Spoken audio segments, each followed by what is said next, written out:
My name is Alex Buriak. I'm the Senior Vice President here at Jet Lending. This is a short educational video on how to comp and compare rural properties. Now, rural properties can be tricky. Most rural properties we look for from our borrowers at Jet Lending, they're usually single family homes that come on large tracts of acreage. Where you can get in trouble in this area is when you try to compare large tracts of land with a single family house on it with similar sized single family houses on small tracts of land that you would see in like non-rural areas.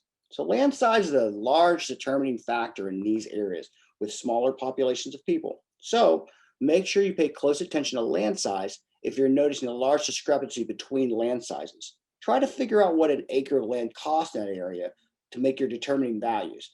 That way you can see the difference in price for the home and the land. Things to check for.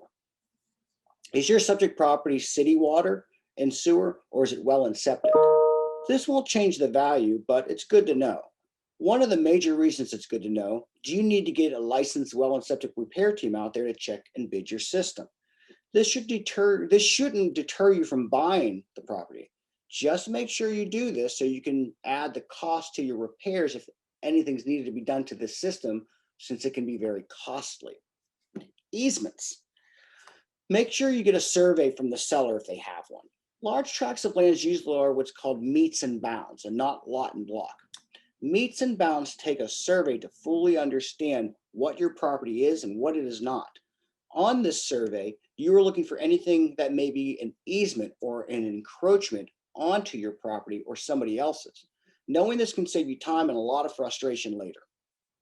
Environmental issues.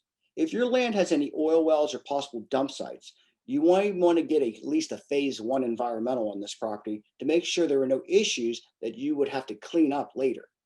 This is more frequent for commercial properties, but if you walk the land and see working or capped oil wells, piles of garbage, or working commercial on the site like a garage, you may want to evaluate to see if this property has any issues in the ground that may come up with the sale of this property later.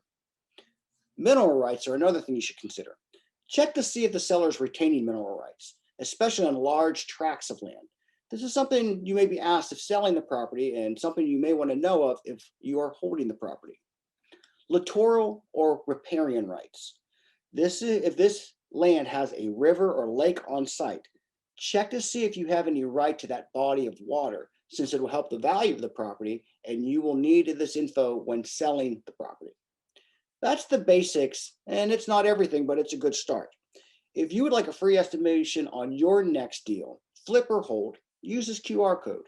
Give us a call, text, email. You can even go on our website and chat.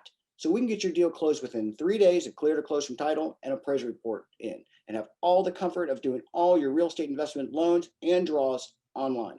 See you next time.